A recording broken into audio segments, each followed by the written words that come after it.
Welcome back. Now, Mr. Falana, talking about some everyday scenario that play out in this country, we know that you've said several times that for a protest to happen, you just need to write the police for their information, not for permission. No, is for it? protection. For that protection. is what the law says now. But not for permission. No, not for permission.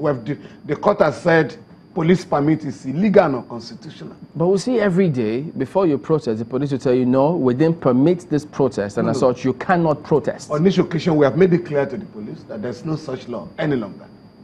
It's not left for our people to enforce their rights. If your demonstration is stopped for lack of police permit, you have the right to go to court and claim damages. And the court will authorize you to have your protest, but that you must be peaceful. That's all.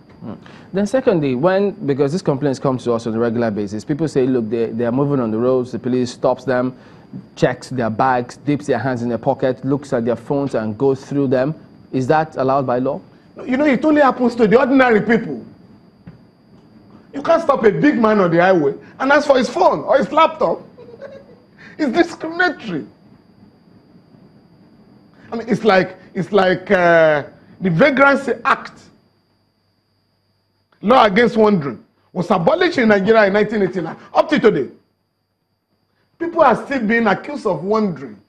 In fact, in Abuja last year, about 10 Nigerians were charged before a magistrate and convicted for wandering. We had to protest. No, magistrate, this is no longer the law in our country. So when you are waylaid on the highway as a poor person, you have the right to challenge the police, but maybe armed. You may obey him and then take it up.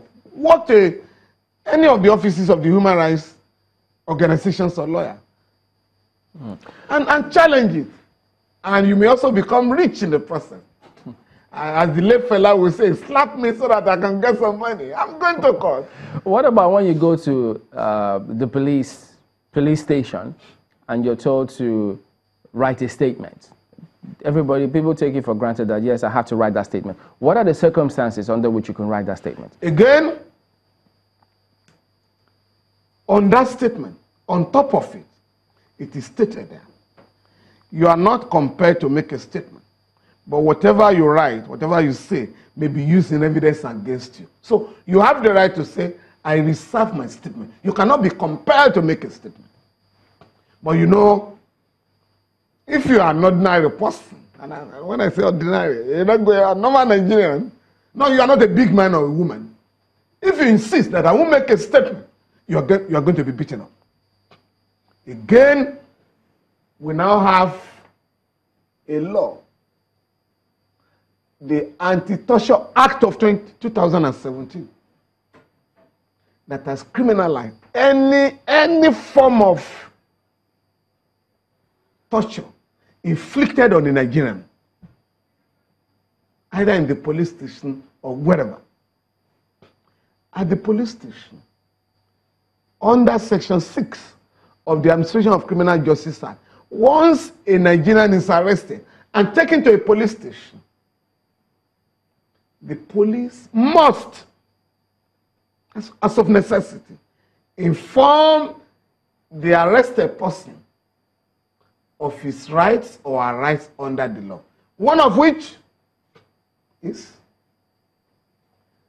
you want to contact members of your family or your lawyer, the police must call at the expense of the government. Secondly, you are not compelled a statement. You must be told. But if you want to make a statement, if you want your lawyer to be present under the law now, you are allowed. If you have no lawyer, if you are an indigent person, the state, the government, shall provide you with one. So from the police station, you can begin to assert your rights. Unfortunately, Nigerians are not yet aware of these rights. And so the police continue to violate them. So what the human rights community is now doing is to see how we can enlighten people, educate them to know their basic rights under the law.